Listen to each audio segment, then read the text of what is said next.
Bom, uma função, recordando,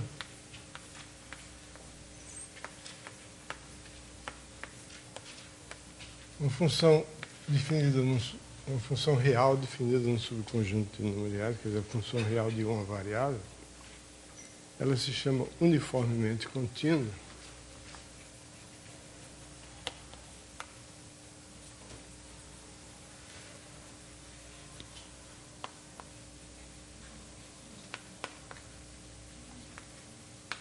Quando, para todo epsilon maior do que zero dado, existe um delta maior do que zero, tais que, se x e y são pontos de x, com x menos y em módulo menor do que delta, então f de x menos f de y em módulo menor do que epsilon. Então, estou repetindo, recordando as coisas que a gente viu na aula antepassada. Diferença entre duas diferenças entre os conceitos de função uniformemente contínua e de função contínua pura e simplesmente. Primeiro, que a noção de função contínua é uma noção local. A noção de função uniformemente contínua é uma noção global. O que significa isso? Que não depende somente do comportamento da função da vizinhança de um ponto, mas depende do comportamento da função em todo o domínio onde ela está definida. Outra coisa é que ela se refere a duas variáveis e as trata igualmente, enquanto que a noção de função contínua é uma noção, digamos assim, egocêntrica. Ela é contínua no ponto A, se para todos os pontos x próximos de A, o f de x está próximo de f de A. Enquanto uniformemente contínua diz se dois pontos quaisquer estão próximos, suas imagens estão próximas. Então a gente tem que perceber que existem funções que são contínuas, porém não são uniformemente contínuas. Eu mencionei naquela aula um exemplo extremamente simples da função real de uma variável real, f de x igual a x ao quadrado, a qual é obviamente contínua, mas não é uniformemente contínua. Uma maneira rápida de ver isso é que f, essa f aqui, é uniformemente contínua se somente se limite de xn menos yn igual a zero implica limite de f de xn menos f de yn igual a zero. Essa implicação aqui equivale à continuidade uniforme e ela é tão obviamente equivalente à definição que a gente, na verdade, não precisa nem demonstrar, porque, bom, se quiserem, quero provar, suponha que o limite de xn menos yn é igual a zero, quero provar que o limite de f de xn menos f de yn é zero. Para provar isso aqui, usando essa hipótese, a gente faz como de costume, dá um epsilon maior do que zero. Bom, dado um epsilon, vou achar um n0, então existe n0 tal que, quando n é um número natural maior do que n0, então xn menos yn é menor do que epsilon. Muito bem.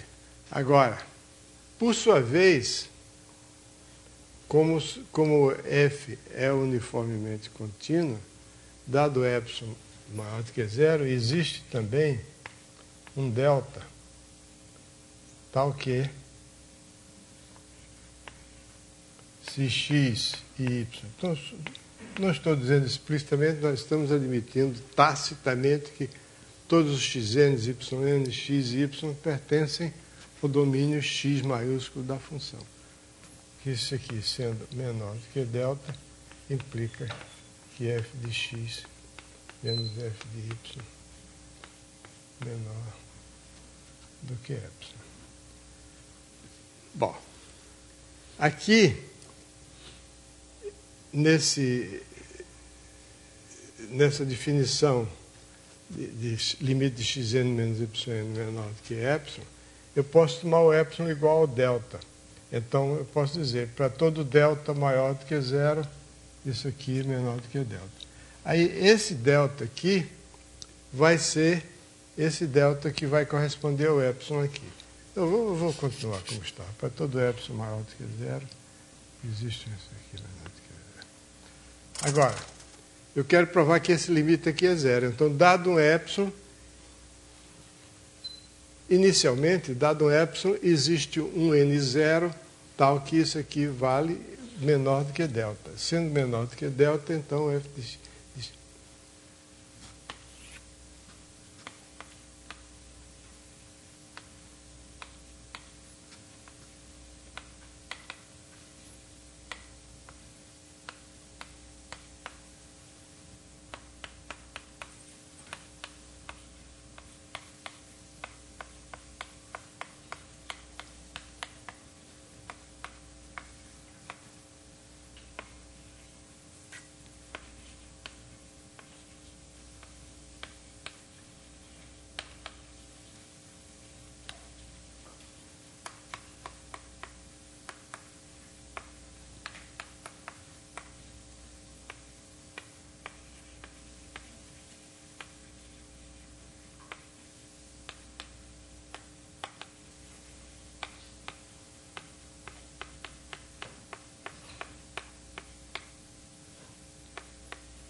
Cinema mudo é mais interessante, né? Porque eu falo, eu digo besteira. Quando eu escrevo, eu apago as besteiras que eu escrevi. E quando falando, não tem jeito de apagar, fica registrado.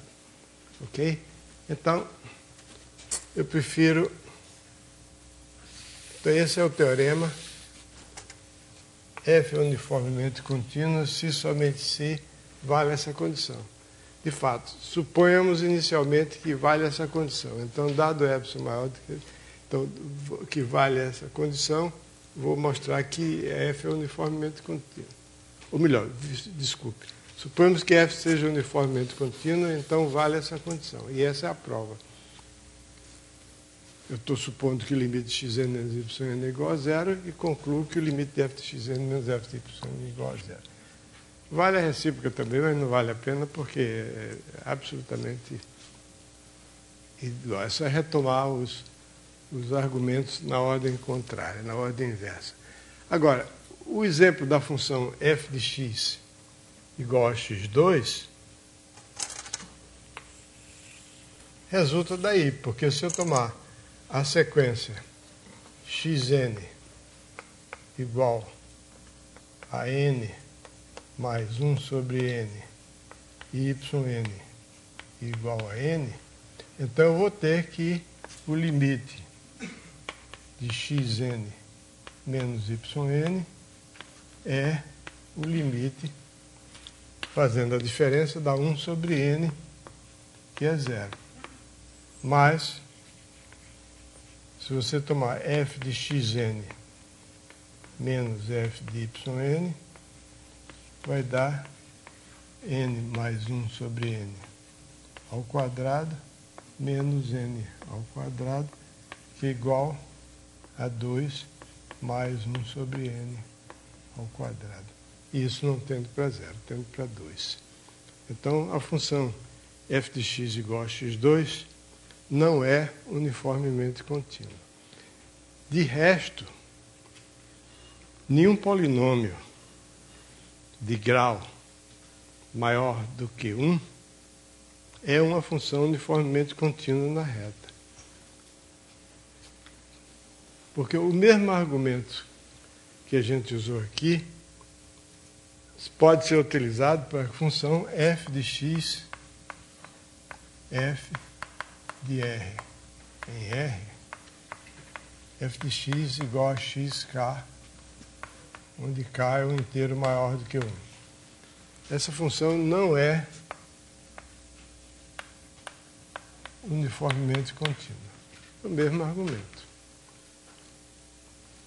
Você pega n mais 1 sobre n elevado a k, menos n elevado a k, tira o n mais 1, tira o n elevado a k, desenvolve isso aqui pelo binômio de Newton, então vê imediatamente que não é uniformemente contínua.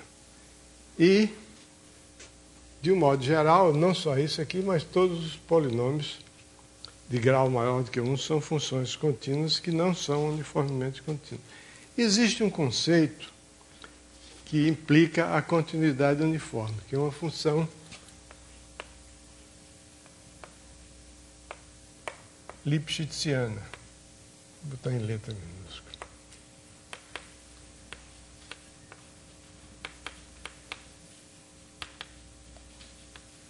Vem em homenagem a um matemático alemão chamado Lipschitz. Uma função se chama lipschitziana quando ela cumpre a condição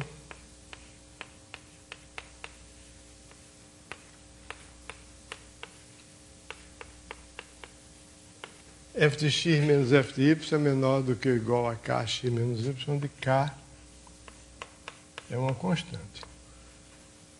Evidentemente, não preciso dizer que é uma constante não negativa, porque é maior, multiplicado por isso, dá maior do que ou igual a isso aqui.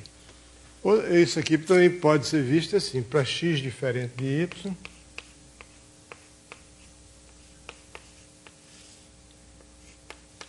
f de x menos f de y, dividido por x menos y, isso aqui é menor do que ou igual a k. O que a gente pode interpretar geometricamente como significando que as secantes não se aproximam muito da vertical, porque isso aqui é a inclinação. Tem uma função, aqui está um ponto x, aqui está um ponto y, e aqui é f de x menos f de y, dividido por x menos y. Ou y menos x é a mesma coisa.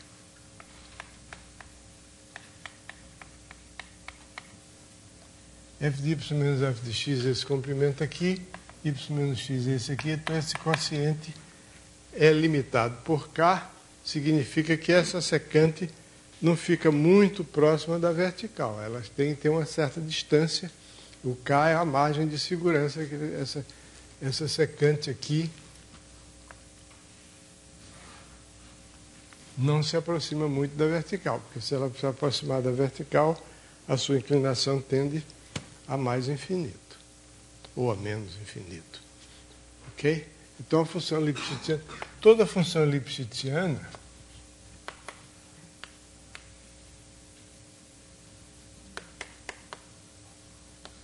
implica uniformemente contínuo. É claro, porque se vale isso, então, dado epsilon, é só tomar o delta igual a epsilon sobre k, e aí o x menos y menor do que epsilon sobre k, e módulo o f de x menos epsilon y é menor do que k, x menos y.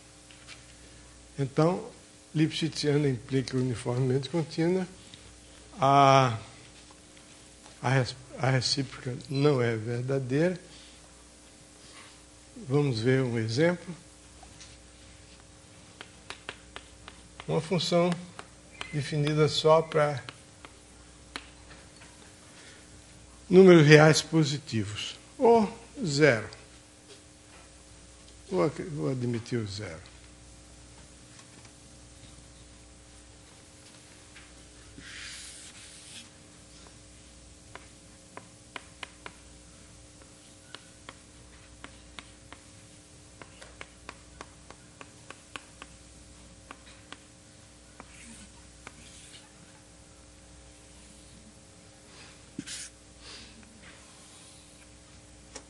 Está ruim isso aqui, tá? Meu desenho não está bom. Deixa eu ver se faço um desenho melhor aqui.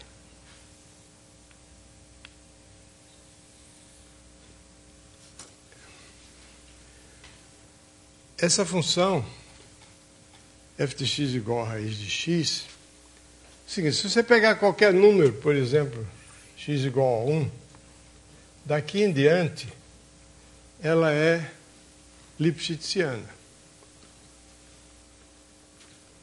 Daqui para trás, do 1 para frente, ela é lipschitziana, do 1 para trás, ela não é lipschitziana. As secantes e, portanto, as tangentes, como nós vamos ver no próximo assunto, elas tendem para mais infinito, que é a derivada de raiz de x, quando x tende para zero. No ponto zero não tem derivada. Então, essa função... E a gente verifica isso assim, porque se eu... Lipschitziana significa que essa f aqui não é Lipschitz, mas é uniformemente contínua.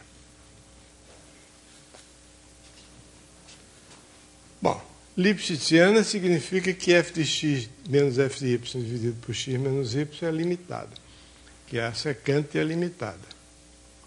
Tem inclinação limitada. As secantes têm inclinação limitada. A gente está vendo aqui, pelo péssimo desenho que eu fiz, pelo menos eu tentei, dá para entender que essas secantes, à medida que você vai se aproximando de zero, elas vão ficando cada vez mais próximas da horizontal. Isso a gente pode verificar simplesmente olhando para essa...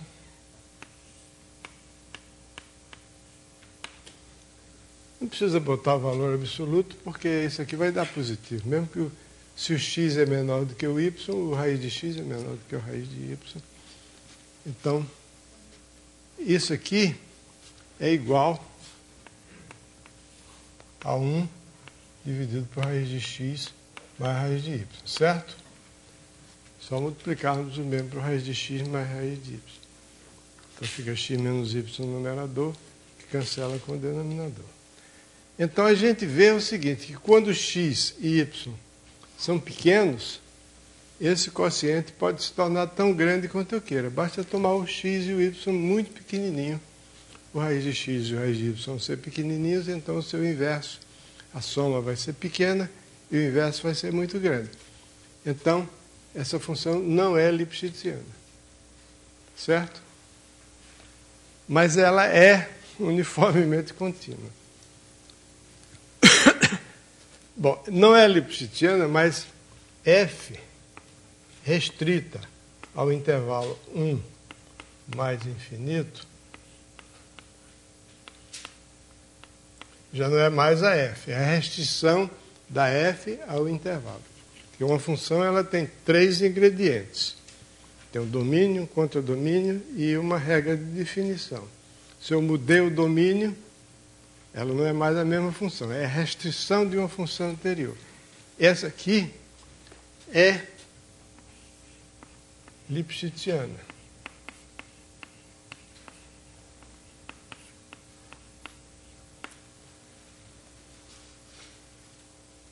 Por quê? Pelo mesmo motivo, a mesma igualdade que nos levou a concluir que f não é lipschitziana quando eu tomo um intervalo contínuo zero, esse mesmo argumento nos mostra que ela é lipschitziana daqui em diante, porque para x maior do que 1 e y maior do que 1, isso aqui é menor do que o meio, então precisa esse negócio aí, hein, Dion? Precisa isso? O quê? Isso. Assim, é para lá para trás, poder ver mais de perto as equações. Vocês precisam disso? Sim? É necessário? Tá bom, ganhou.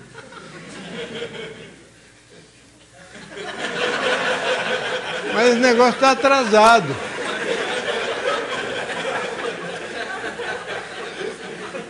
Os que vão atrás vão estar em desvantagem, vão entender, mas... Eu não gostei. Mas vocês que não estão vendo, passa aqui para frente, tem lugares vazios aqui na frente. Eu prefiro que não tenha isso, mas vocês mandam. Bom, só que se vocês me fizerem muito zangado, depois da manhã é a prova, hein?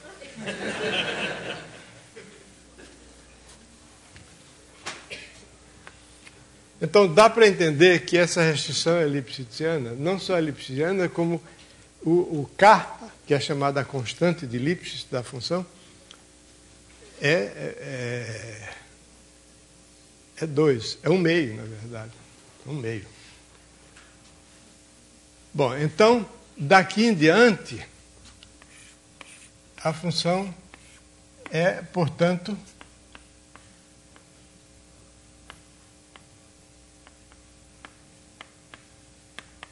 quer dizer, essa restrição aqui, daqui em diante, ela é uniformemente contínua. Toda função lipschitziana, nós vimos, é uniformemente contínua. E aqui? Aqui ela não é lipschitziana, mas assim mesmo é uniformemente contínua, porque, pelo seguinte fato, se x é compacto, toda função contínua f de x em R é uniformemente contínua.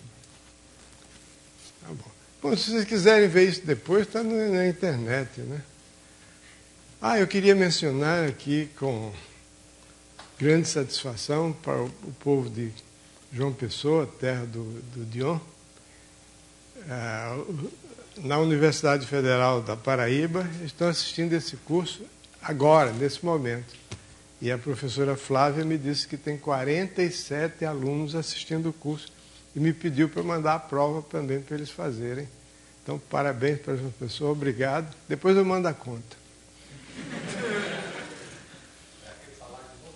É? Não, aquele salário que eu estou recebendo por dar esse curso. Você não sabe quanto é que eu ganho por dar esse curso? Estou até com medo de perguntar. Pergunte.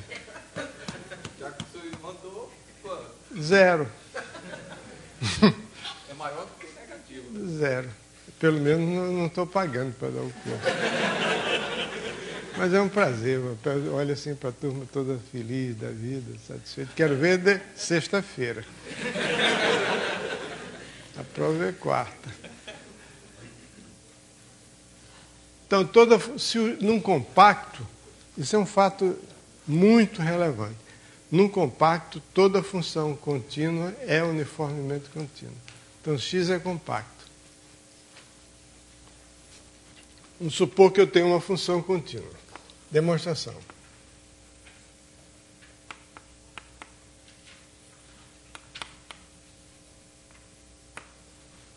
Se f não fosse uniformemente contínua, o que aconteceria?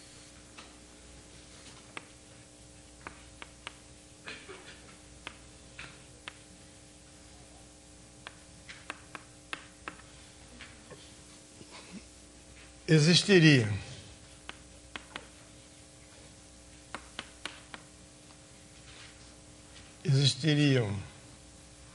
xn, yn pertencente a x, para n variando entre todos os números naturais, com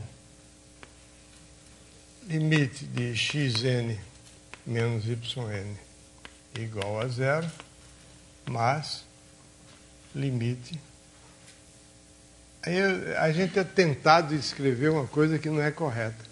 É uma tentação de escrever, mais limite de f de xn menos yn não é igual a zero. Aí eu estou me referindo ao limite de f de xn menos f de yn, que é uma coisa que não sei se existe, pode perfeitamente não existir. Mas não é verdade, ou não se tem,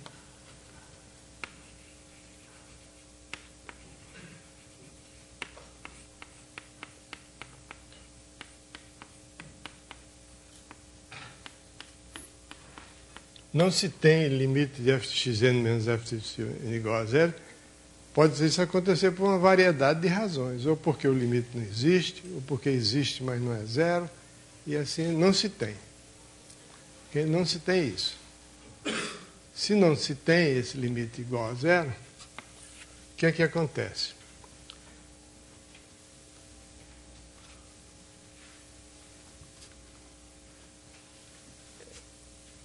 Então, esse limite aqui, não se tem que esse limite é zero, então eu posso tomar existe uma subsequência, existem subsequência, existe,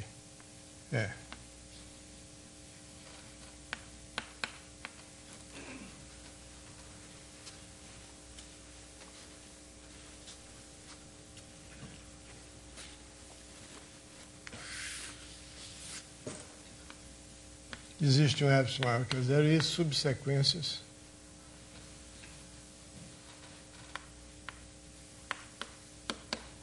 xnk, ynk em x, eu já sei que é x. Subsequências dessas, então estão em x. Tais que limite de xnk menos ynk igual a zero, mais f de xnk menos f de ynk maior do que ou igual a epsilon para todo k. Ok? Então, essa é a negação da possibilidade de que o limite de f de xn menos f de yn seja igual a zero. O limite de f de xn menos y é zero, mesmo com o limite de xn menos y igual a zero. Então, existe um epsilon para o qual não vale aquela condição de que quando isso aqui é menor do que delta, ou quando n é maior do que n0, essa diferença é menor do que epsilon. Então, existe um epsilon, existem subsequências. Então, quer dizer o seguinte, não é verdade que isso aqui ocorre, então existe algum epsilon que é aquele epsilon mau caráter, aquele epsilon para o qual você não pode achar um n0. Existe um epsilon, tal que não adianta você procurar um n0 que você não vai achar. Então você pega um n0, pega outro maior, e nunca acontece, então isso é uma subsequência que você vai ter. Isso aqui, se é uma subsequência, claro que se isso aqui é zero, isso aqui também é zero. Mas apesar disso, isso lá. Muito bem. Até agora, isso pode acontecer com qualquer conjunto, mas não, eu preciso usar a compacidade.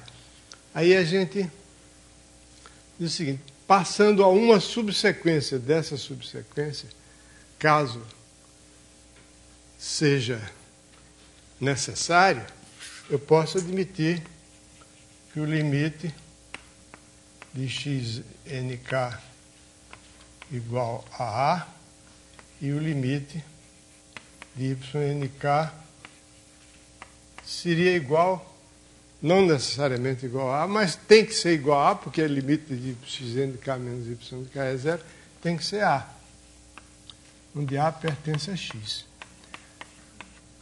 Aqui eu estou usando o fato de que o x é compacto. Toda sequência tem uma subsequência convergente. Se alguém puser alguma objeção nesse meu argumento, que foi um pouco rapidinho, eu dou a mão à palmatória. Digo, você tem razão, a sua objeção é válida. Alguém faria alguma objeção? Mesmo agora, depois que eu disse que a objeção é válida, alguém diz, eu faria. Aí eu tenho que dizer qual é a objeção. A objeção é a seguinte: o fato do conjunto X ser compacto significa que toda sequência de pontos de X possui uma subsequência que converge para algum ponto de X. Mas não fala em duas sequências diferentes, tem que ter a mesma subsequência convergindo para o mesmo ponto. Não. Então eu tenho que fazer aos poucos. Quer dizer, o que eu disse é verdade. Mas eu tenho o seguinte: eu olho para o XNK, já é uma subsequência, não importa, mas é uma sequência. Eu passo a uma subsequência dela que converge para um ponto A.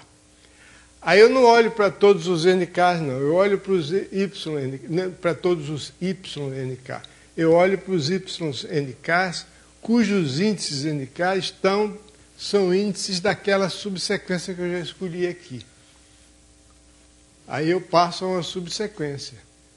Aí eu passo a mesma subsequência para todos os dois e vou ter isso aqui. Eu não fui muito formal. Se vocês ainda quiserem que eu explique mais, eu explico. Tá bom, vou explicar mais. Ninguém disse nada, mas eu senti na cara de algumas pessoas. Quer dizer o seguinte: eu tenho isso aqui. Em vez de Y, eu vou usar outra notação. Eu vou usar a notação seguinte: xn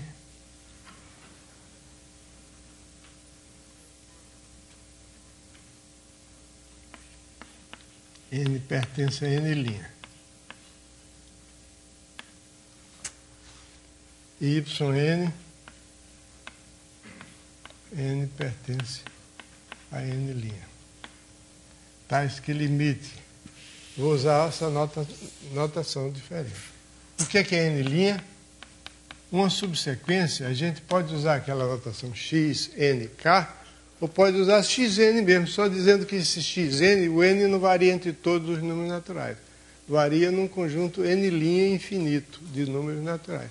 N', um subconjunto infinito.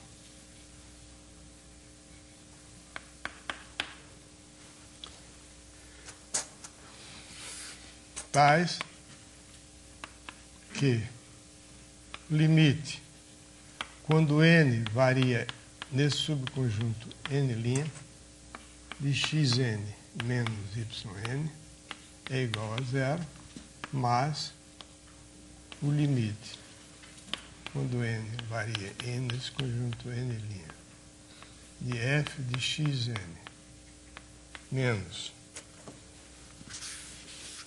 f de yn é maior, não, limite não, mas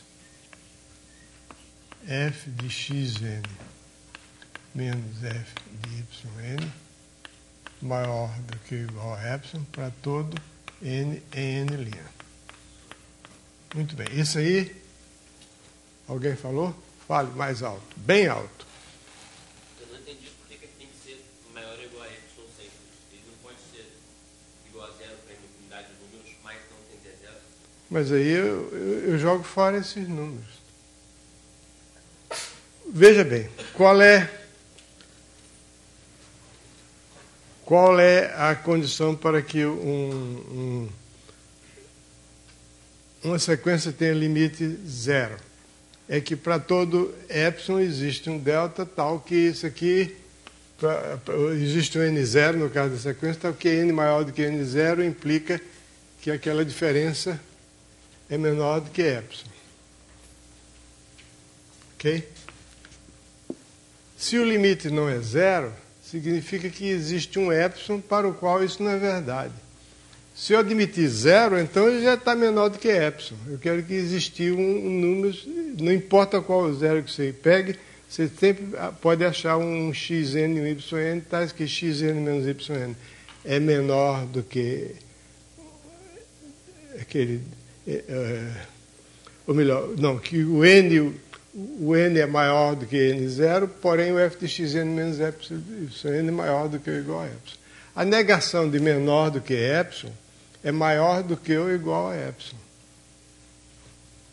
Mas isso é para pelo menos um, e não todos. Não, não são todos, pelo menos um. Se f não fosse uniformemente contínuo, existiriam esse aqui, mas não se teria isso aqui. Então, se não tem isso aqui, então eu poderia achar um epsilon, que era aquele epsilon do contra, para o qual nenhum n0 serviria. Então você pega um n0, não serve. Então pega outro maior do que ele, não serve. Então pega outro maior ainda. Quando você faz isso, você tem uma sequência de n's maiores, cada um maior do que o outro. Isso me dá um conjunto de índices n. Esse conjunto eu chamo de n', para os quais o f de xn menos o f de yn é maior do que ou igual a epsilon. Porque se for zero é menor do que epsilon, não estou negando nada, entende? A negação de menor do que epsilon é maior do que ou igual a epsilon. Então, com essa notação um pouquinho mais sofisticada, é muito mais conveniente você representar a subsequência aqui, um xn quando o n varia em n', e o yn quando n varia em n', onde n' é infinito. Tais que isso aqui é zero, mas isso aqui é maior do que igual a epsilon. Muito bem, agora eu vou retomar o argumento. Mas x é compacto.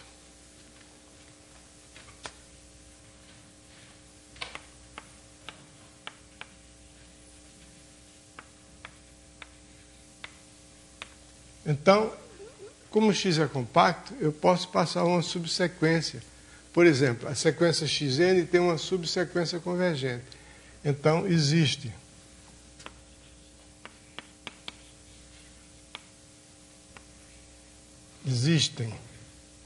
A pertencente a x e um n, duas linhas contido em n', tais que o limite de xn, quando n varia em n duas linhas, é igual a A. Ok? Quer dizer, essa sequência xn, subsequência xn, quando n varia em n', pode não convergir, mas tem uma subsequência convergente. Analogamente, existe um B pertencente a x e um N, três linhas, vai ter quatro linhas daqui a pouco. Infinito. Bom, fica toda vez que eu tomar N linha, N duas linhas, é infinito, não precisa acrescentar. Tais que, o que é que eu estou fazendo? Limite de yn, quando n varia em n duas linhas, é igual a b. Por enquanto eu estou chamando de b esse limite. Tudo bem. Mas veja bem, eu tomei uma subsequência, depois eu tomei uma subsequência da subsequência, mas ainda não vai ficar aí, vai ter mais outra subsequência. Não vai ter, não. Estou brincando. Então, limite de yn é igual a b. Porém, b tem que ser igual a A. Porque o limite de xn menos yn é zero, então o limite de xn, yn, quando n varia em n duas linhas, é igual ao limite de xn, porque o yn, quando n duas linhas é um subconjunto de n'. Então vai ter o mesmo limite. Ok? Então b é igual a A. Então eu vou ter o seguinte, que o limite de xn menos yn, quando n varia em n duas linhas, é igual a zero. Tudo bem. Mas eu tenho mais. A diferença de tender para zero não significa que um tenda e o outro tenda, mas isso aqui tem o limite de xn é igual a A, implica, quando n varia em n duas linhas, limite de f de xn é igual a f de A. E o limite de yn igual a A, quando n varia em n duas, implica o limite de f de yn é igual a f de A. Ah, espera aí. Então quer dizer que o limite de f de xn é igual ao limite de f de yn? E isso aqui?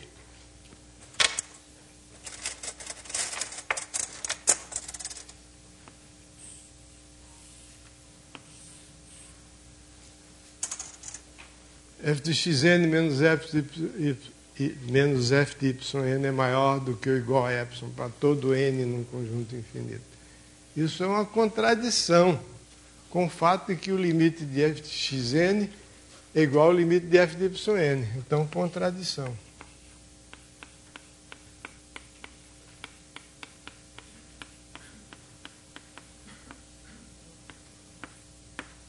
Ok?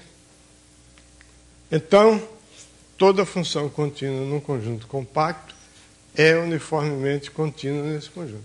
Voltando aqui ao exemplo, a função raiz de x é uma função contínua no conjunto compacto, intervalo compacto 0, 1, portanto é uniformemente contínua.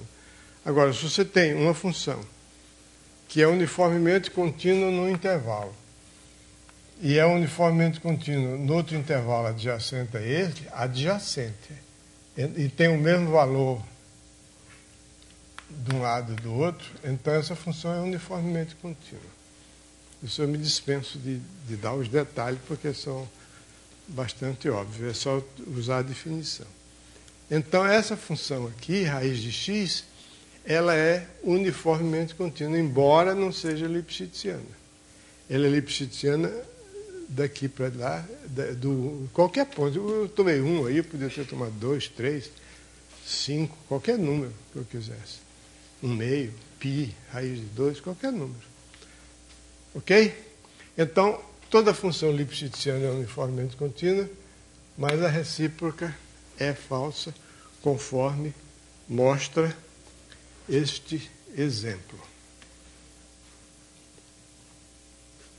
Alguma dúvida? Muito bem, então vamos em frente.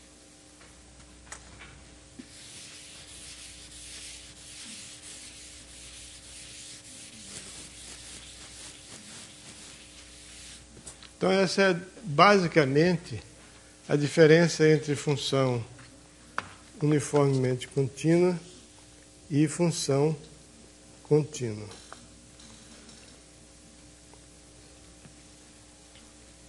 Outra coisa relevante acerca dos conjuntos compactos é o seguinte: toda função, se um conjunto é compacto, toda bijeção contínua definida nesse conjunto tem a inversa é também contínua. Então, peraí. Então, o teorema é o seguinte: seja x compacto.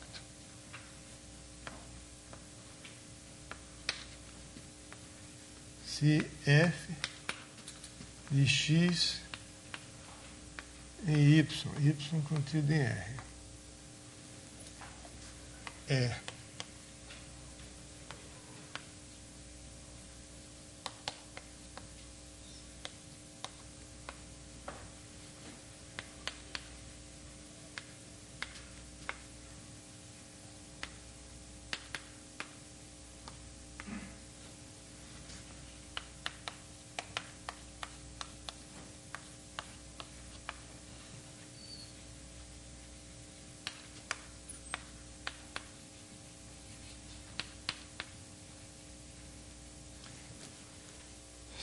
Se você tem uma função que é uma bijeção, quer dizer, uma correspondência bionívoca, uma função que possui uma inversa, se ela é contínua, a inversa também é contínua. Nem sempre. Quando o conjunto... Há dois casos notáveis em que isso é verdade. Um é quando o domínio da função é um intervalo. Nós vamos ver daqui a pouco isso. e o outro é quando o domínio é um conjunto compacto. Esse segundo é muito mais relevante porque é mais geral. Existe um exemplo de uma bijeção contínua cuja inversa é descontínua, um exemplo extremamente natural que requer mais do que uma variável. E existem os exemplos que se podem dar na reta são ligeiramente artificiais, como tem um aqui que eu vou dar aqui para vocês, mas antes eu não consigo resistir a dar esse exemplo, que é um exemplo que se processa no plano. Considero o intervalo 0, 2π, fechado à esquerda, no zero, e aberto à direita. E considere no plano uma circunferência de raio 1 e centro na origem. Considere a função, esse aqui é o conjunto x, esse aqui é o conjunto y. Y é a circunferência de centro na origem raio 1. A função f de x em y, dada por f de x igual a cosseno x, vírgula, seno x, é uma função contínua. Essa função faz o seguinte, ela pega aquele intervalo, que eu estou aqui com 0, e ela coloca, à medida que o x vai crescendo entre 0 e 2π, ela dá uma volta completa aqui. Eu vou fazer o seguinte, eu vou botar uma seta aqui para indicar que está faltando esse ponto. Ela dá uma volta e é uma função contínua, porque cosseno e seno são contínuos, e é uma bijeção, quer dizer, é uma correspondência biunívoca. Só que é obviamente aceitável que se esse aqui, você tem a f, que a f inversa é descontínua aqui. Intuitivamente, você está pegando o intervalo, está dando uma volta aqui com ele na circunferência. Mas para voltar você tem que rasgar ali, então tem uma descontinuidade aqui nesse ponto. E você tem uma sequência de pontos tendendo para aqui, que a inversa dela vai tender para cá. Mas se você tiver uma sequência de pontos que tende para esse ponto pelo outro lado, a inversa não vai ter limite aqui. Porque iria tender para 2π, mas 2π não pertence ao domínio. Então não tem. Então você tem esse exemplo, o exemplo mais natural, mais claro de uma função que é uma bijeção, é uma correspondência biunívoca, tem uma inversa, a função é contínua, mas a inversa é descontínua. Bom, o exemplo que tem aí no livro, como se trata de um livro sobre funções de uma variável, então esse aqui é uma função de duas variáveis. Ou melhor, a função de uma variável, mas tomando valores no plano. Desculpa, a função de uma variável, mas os valores não são números reais. Esse livro é sobre funções reais de uma variável. Então esse exemplo aqui, essa função é contínua porque cada uma das suas coordenadas é uma função contínua. Isso aí vocês vão ver no curso de análise no RN, logo dos primeiros exemplos. Mas o exemplo aqui é o seguinte, é um exemplo ligeiramente artificial. Você pega aqui um intervalo, então a função y igual a x2. Isso aqui é o gráfico da função y igual a x2. Esse intervalo compacto aqui, ele é transformado aqui.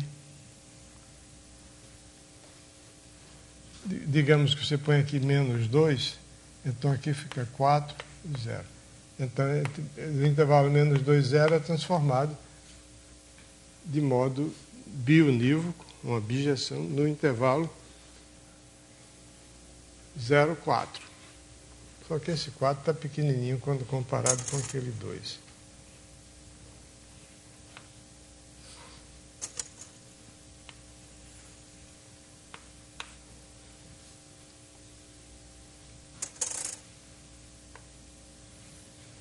Aí depois você pega o intervalo 2, digamos 3, aí ele vai ser transformado por essa função no intervalo que vai de 4 a 9.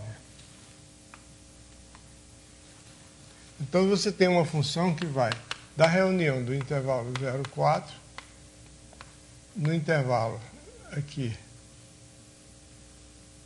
2, 3, esse 2 aqui aberto,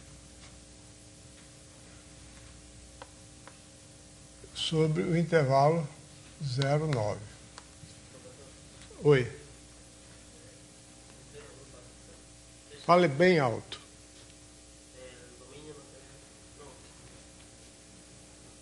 O que tem o domínio? Não é o intervalo. O domínio é uma reunião de dois intervalos.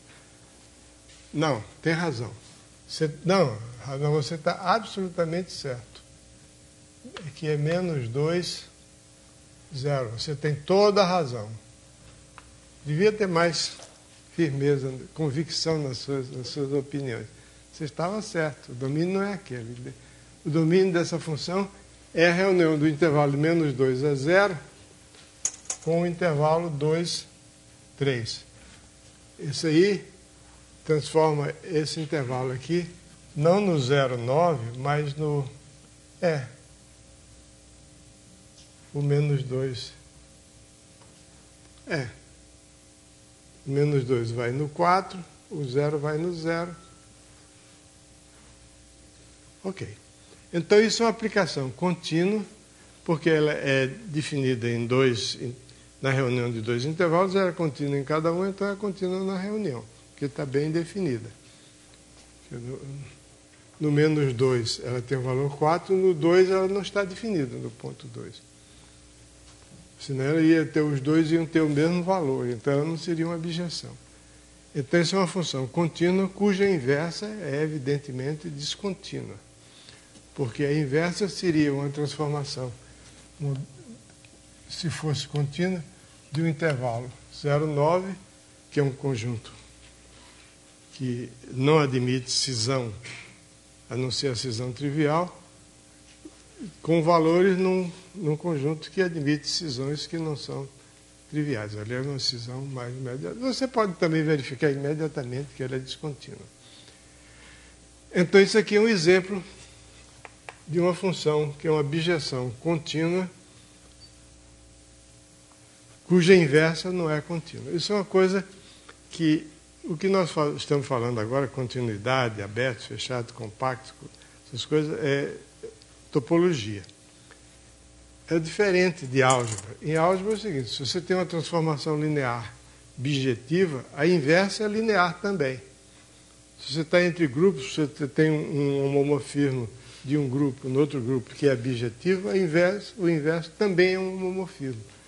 Mas em topologia, não.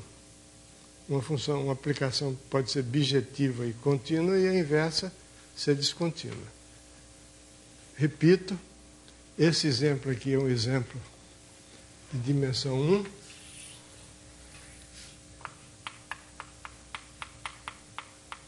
F de x igual a x2 é uma bijeção desse conjunto nesse, cuja inversa é descontínua. E esse exemplo aqui é um exemplo mais natural. E o teorema que eu quero demonstrar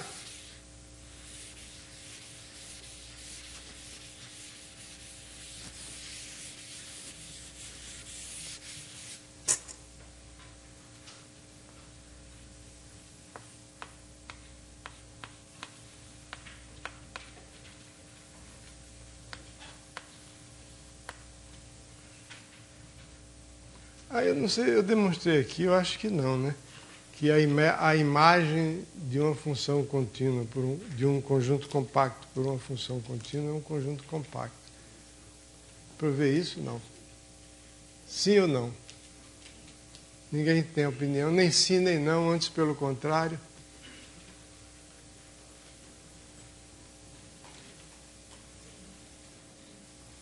Provei ou não? Fala alto quem disse provou. Ah, bom, vou provar. Vocês não falam, coisa horrível. Provei. Muito bem, acabou. Pronto. Obrigado. Então, a imagem de um conjunto compacto por uma função contínua é um conjunto compacto. Agora, esse aqui eu tenho certeza que eu não provei. Se X é compacto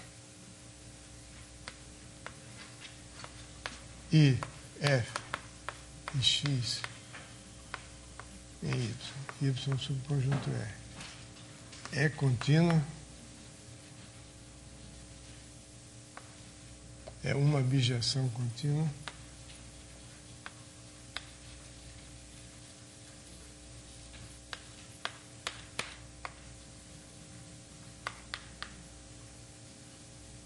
então a inversa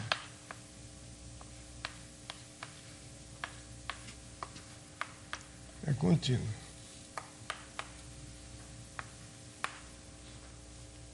A inversa de uma bijeção contínua definida num conjunto compacto. O ar-condicionado está ligado? Tem certeza? E por que está fazendo tanto calor? O senhor tem movimento aí. Ah, é ar-condicionado para a pessoa ficar parada. Tipo particular de ar-condicionado. A inversa é contínua. Então, isso garante que raiz de x é contínua, entre outros motivos. Quer dizer, a função que leva x em raiz de x, naquele intervalo compacto, é contínua. Aliás, ela é contínua de um modo geral.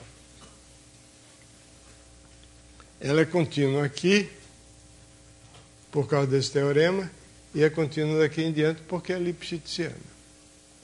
E é constante de Lipschitz igual a 1/2. Como sempre, vou demonstrar por absurdo, né?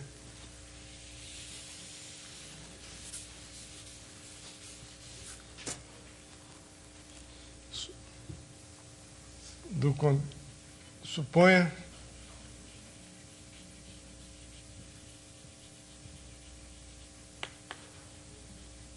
por absurdo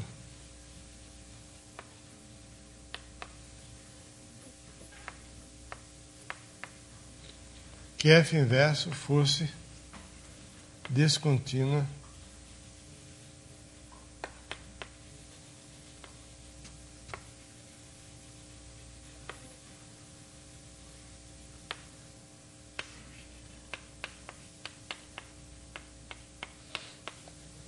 quer dizer, o f leva o conjunto x no conjunto y e essa f é uma bijeção.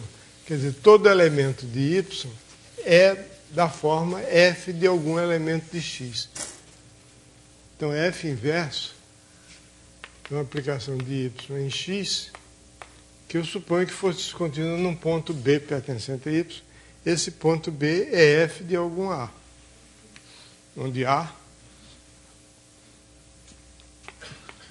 pertence a x. Muito bem. Aqui tem aquela situação em que você vai divergir de mim, mas eu espero que agora você já esteja mais obediente. Concordo comigo. O que quer dizer que é descontínuo nesse ponto? Então eu tenho uma função f inverso de yx, aqui tem um ponto B, que é f de A, esse ponto B vai em A por f inverso. Então existiria uma sequência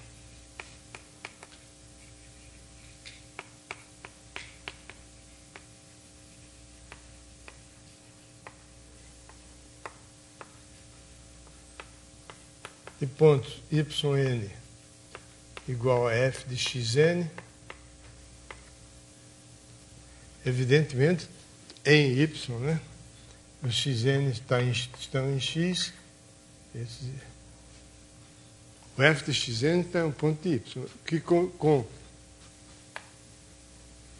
limite de yn igual a b, mais ou sem que se tivesse limite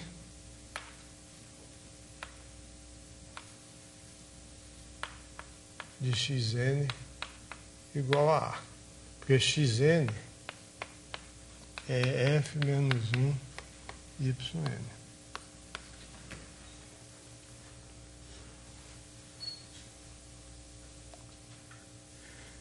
Então, você toma uma sequência de pontos que converge para B, mas a imagem dessa sequência de pontos, por f inverso, não converge para A, que é f inverso de B.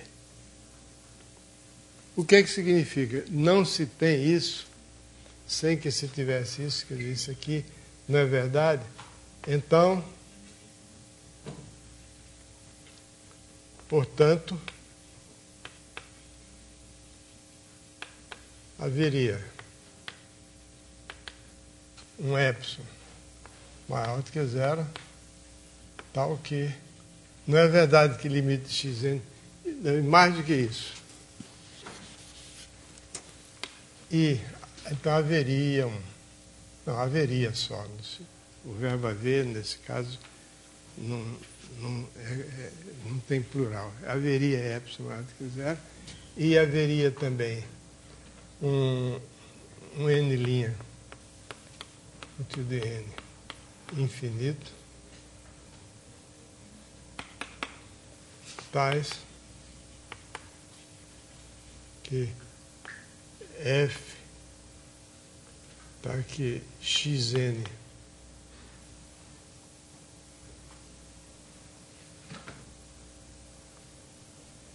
menos a maior do que ou igual a epsilon para todo n pertencente a n'.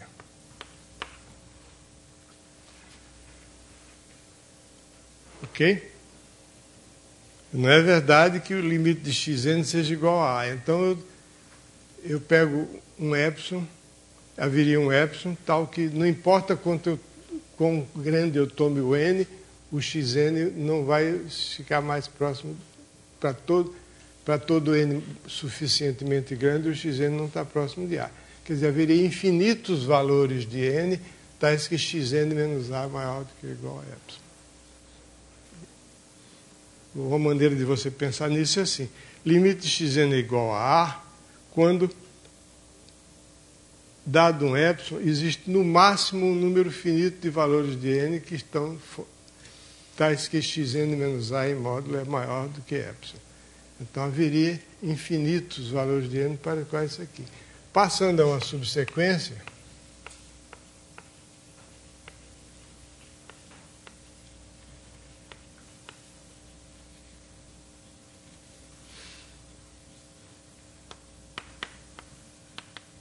aí é que eu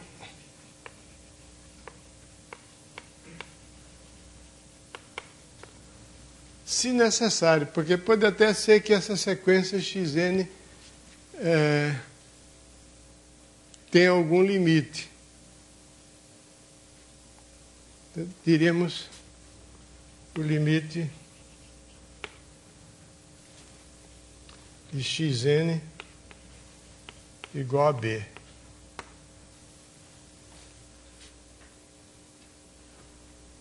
Por quê? Onde esse B pertence... Não é mais B, isso aqui é C.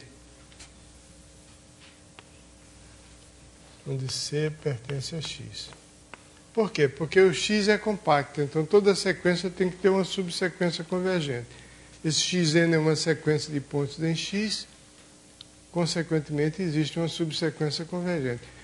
Quando eu digo passando uma subsequência, se necessário, eu mantenho a mesma notação, isso é uma forma de dizer o seguinte: se o xn não converge, eu desprezo os termos que não fazem parte de uma subsequência. Existe uma subsequência que converge, passa essa subsequência, desprezo o resto, chama essa subsequência de xn. Continua a mesma coisa, só que xn é igual a c. Onde esse c é diferente de A. Mas como f é contínua,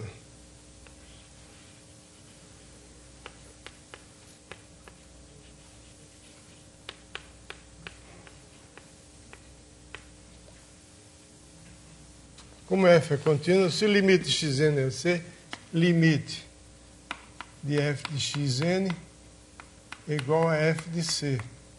Mas como c é diferente de A, o f de c é diferente de f de A.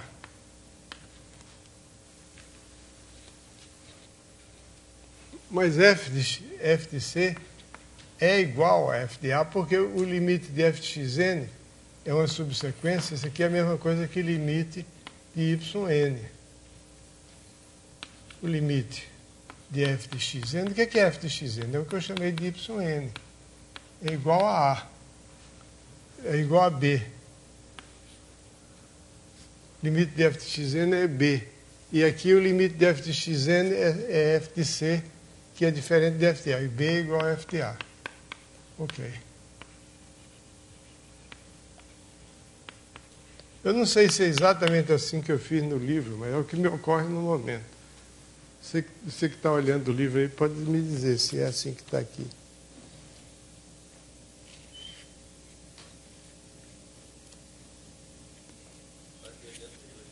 Hein? Fale alto, por favor.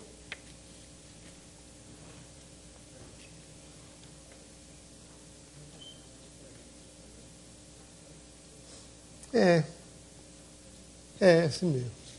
Só mudou que eu chamo, em vez de f inverso, eu chamo de g e tal. Diga, quer que eu repita? Você é de onde? Você fala francês, então só pode ser ou do Haiti ou da Guiana Francesa. Ou então de algum país da África. Qual país? Hein?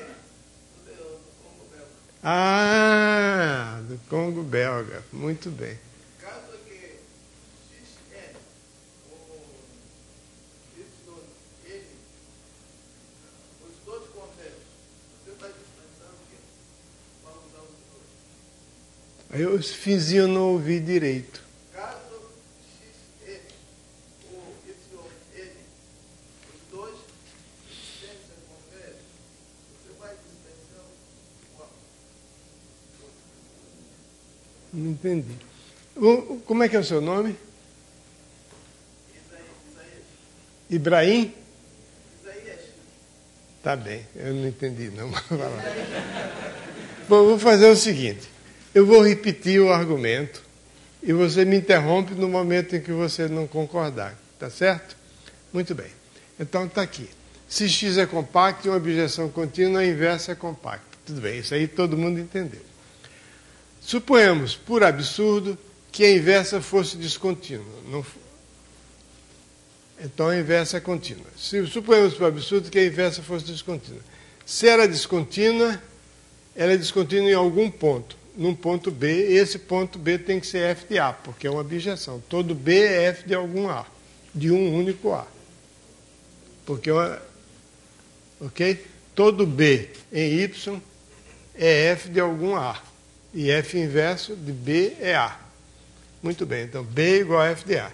Então, se essa função não é contínua, naquele ponto, é descontínua no ponto, uma função é contínua no ponto quando, toda vez que uma sequência converge para aquele ponto, as imagens dessa sequência convergem para a imagem do ponto.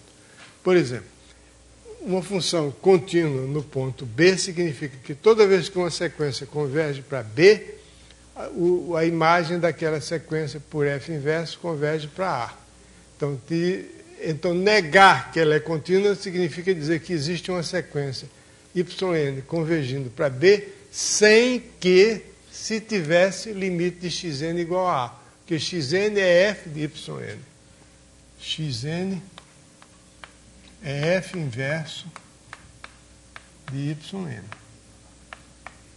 Quando eu digo que yn é f de xn, eu estou dizendo que xn é f inverso de yn.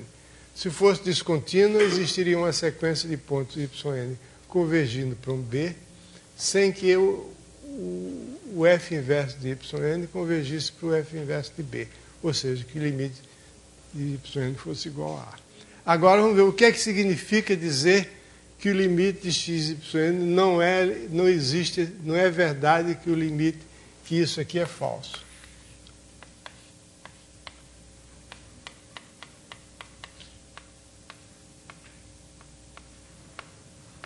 Falso? O que quer dizer que isso é falso? Quer dizer o seguinte, que haveria um epsilon e haveria também um subconjunto infinito de números naturais, tais que xn menos A é maior do que ou igual a epsilon para ter n naquele conjunto infinito. Vou repetir por quê. Uma sequência converge para um ponto, se e somente se. Para cada epsilon dado, os pontos, os índices dos pontos da sequência que diferem de A mais do que ou maior do que ou igual a epsilon, formam um conjunto infinito, o finito. Quer dizer, quando a sequência converge para o ponto A, significa que quando você pega qualquer intervalo, A menos epsilon, A mais epsilon, os pontos da sequência que não convergem para A, ou melhor, desculpe, se converge para A, significa que qualquer que seja o intervalo que eu pegue, os pontos da sequência que não estão dentro desse intervalo formam um número, contém um número finito de índices apenas. Então, se eu digo que não converge, significa que existe um epsilon para o qual, fora desse intervalo, existe um número infinito de índices da sequência, de índices de pontos que estão fora daquele conjunto. Observe, eu procuro não dizer o número finito de pontos, que os pontos podem ser um número finito e os índices serem um número infinito, que um ponto pode se repetir, x1 igual a x3 igual a x7. Ok? Então é isso, que existe um epsilon, existe um conjunto infinito de índices de pontos que estão fora desse intervalo. É isso que quer dizer que nossa sequência não converge para o ponto A. Então eu pego esses pontos em número infinito que estão fora do intervalo, passam a subsequência. Por quê? Porque eles estão dentro de um compacto. Então existe uma subsequência que converge. Como eles estão todos fora desse intervalo, eles convergem para um ponto que está aqui fora. Em particular, esses pontos esse ponto C é diferente de A. Então, desprezo, talvez seja esse ponto aí que você não entendeu. Eu pego os termos que não estão naquela subsequência e desconsidero, não esqueço que eles existem, não interessa. Eu vou ficar com uma sequência de pontos que converge para C. Uma sequência de pontos de X converge para C, mas as imagens desse ponto por F convergem para F de A, ou seja, convergem para B. Esses pontos convergem para C, como a função é contínua, as suas imagens convergem para F de C. F de C é diferente de F de A porque a função é bijetiva. Se C é diferente de A, F de C é diferente de F de A, porque F é bijetiva. Então você tem uma contradição. O F de xn, o limite de F de xn é B, que é igual a F de A, e aqui o limite de f de xn é F de C, que é diferente de F de A. Porque F é bijetiva. Então, quando uma função é contínua num compacto, e é bijetiva, quer dizer, ela admite uma inversa, a inversa é contínua. Por isso é que a raiz de x é contínua aqui no intervalo 0, 1, porque ela é a função inversa da função x2. Ela é a função inversa da função x2. A função x2 é uma função contínua, a sua inversa é contínua.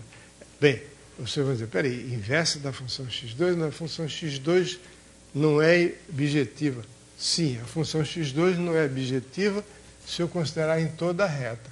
Mas se eu considerar só os números positivos, então a função raiz de x é a inversa da função x2.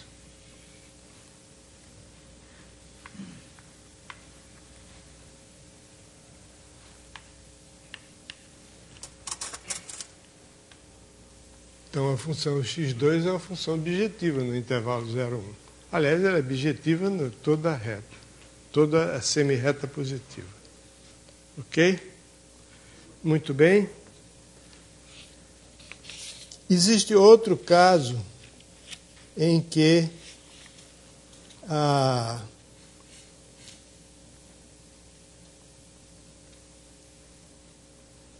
inversa de uma função contínua é contínua.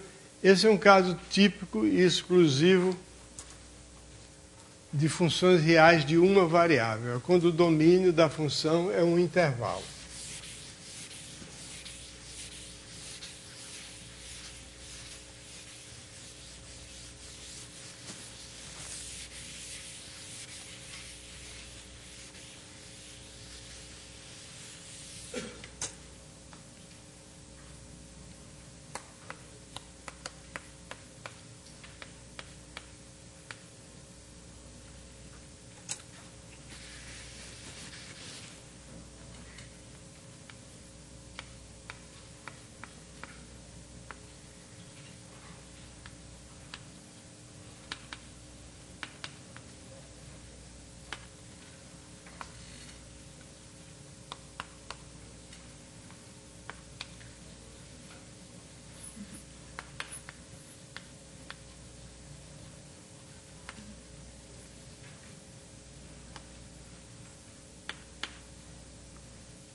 Então, vale isso também.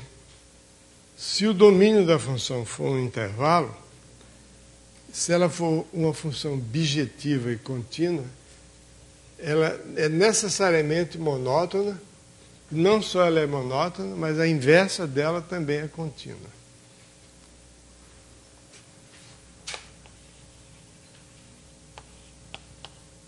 Primeiro, F é monótona.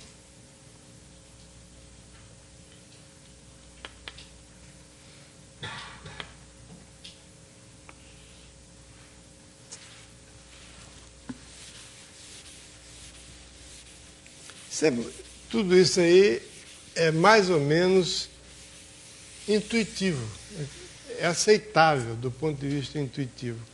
Porque, veja bem, se você tem uma função definida no intervalo,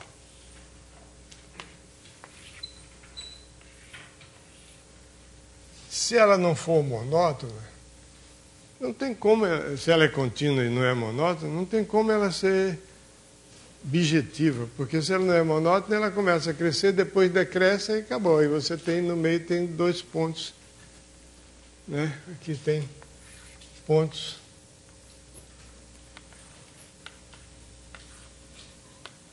que têm a mesma imagem. Ela não é injetiva. Então, outra coisa é o seguinte, além de monótona, essa é a parte mais clara ainda. Ela tem que ser, a inversa tem que ser contínua. Porque se a inversa fosse descontínua, como existe em todos os pontos, isso foi provado na aula que eu não dei, né? Na aula que a Suzana falou, é que existem sempre os limites laterais de uma função monótona. Então a inversa também é monótona. Então, se não fosse contínua, tinha um limite à direita e um limite à esquerda, e esses limites seriam diferentes. Se ela é descontínua, aí ficava uma lacuna aqui, o que tornaria ela a função original, que não a inversa, seria descontínua também. Isso é a ideia intuitiva. Né? Porque você pode ter, como eu mencionei aqui antes, funções descontínuas, essa é a função preferida dos contra-exemplos, é a função f de x igual a seno de 1 sobre x, f de 0 igual a 0, qualquer outro que você quiser. Essa função, ela não, a imagem dela é um intervalo completo, não deixa lacuna, ela tem aquela propriedade do valor intermediário. Se ela passa por um ponto A e por um valor A e por um valor B, ela passa por todos os valores compreendidos entre A e B. No entanto, é uma função descontínua. Mas uma função monótona, as únicas descontinuidades que ela pode ter são descontinuidades desse tipo aqui, que você tem os limites laterais, mas os limites laterais são diferentes. Aí, nesse caso, a inversa também seria descontínua, porque teria limites laterais diferentes. Okay? O que não é tão óbvio aqui, que é intuitivamente aceitável, mas que não é muito óbvio, é que ela é monótona. Toda função contínua definida no intervalo, se ela é bijetiva, se ela é uma bijeção, ela é monótona. Como é a demonstração disso?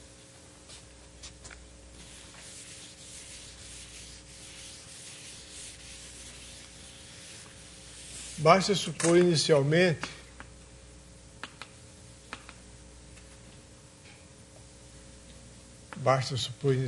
é ótimo, né? Porque quando eu digo inicialmente é porque não basta, tem mais alguma coisa depois.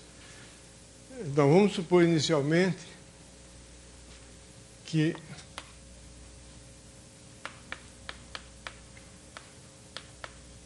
o intervalo seja o intervalo AB.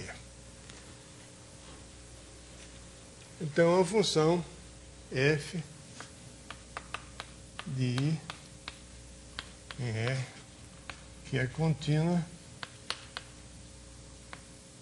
e bijetiva.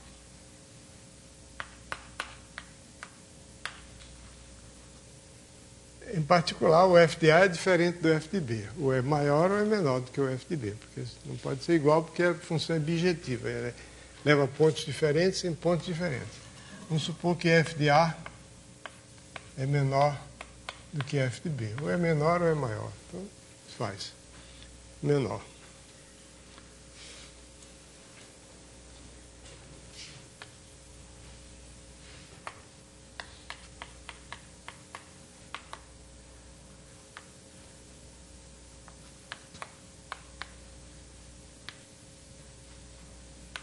Afirmo que f é crescente.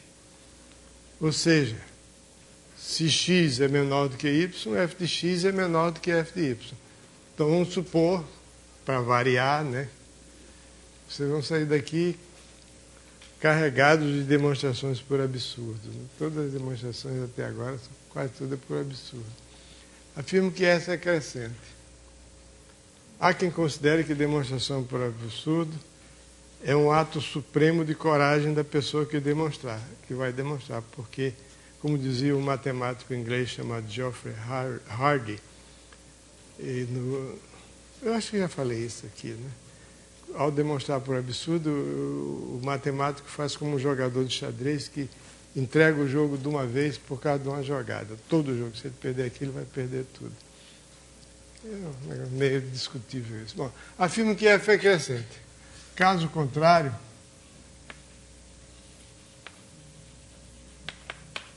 haveria x menor do que y em AB com f de x maior do que f de y.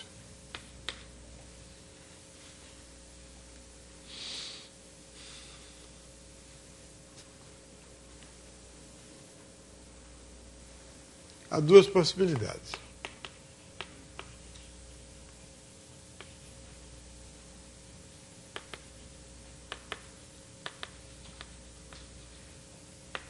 A primeira possibilidade é que f de y é menor do que f de A.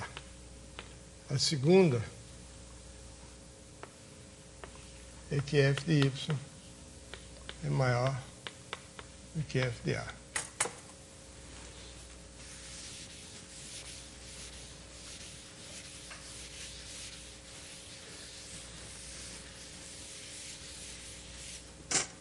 Claro, não pode ser igual, né? Porque não pode ter dois pontos diferentes com a mesma imagem.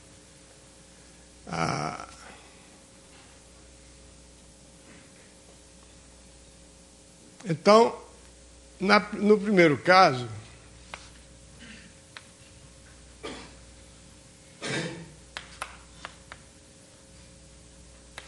eu vou ter o quê? Você ter o A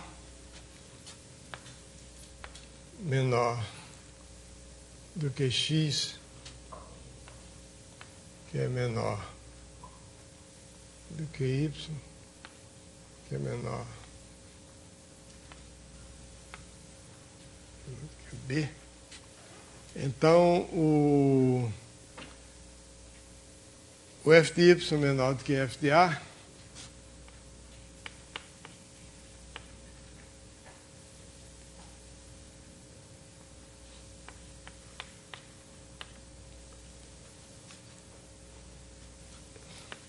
menor do que f de B. Porque eu estou supondo que f de A é menor do que f de B. Então, pelo teorema do valor intermediário, existe um C que está entre Y e B, tal, que f de C igual a f de A. Que é absurdo. Porque o Y, o f de A está entre f de Y e f de B, então esse aqui tem que ser f de alguma coisa compreendida entre Y e B, o f de um C, o que é absurdo. Pois f é injetiva. Do mesmo modo, a gente prova que não pode ser o f de y maior do que o f de A. Então, isso aí é um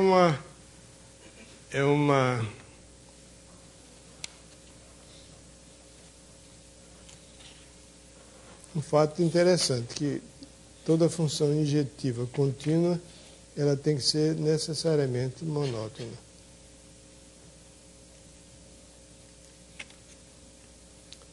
Bom, ok, eu acho que chega, né? Próxima aula a gente começa com derivada. Boa sorte, quarta-feira. Vocês escolheram, né? É bom que quarta-feira eu vou fazer outras coisas. Diga.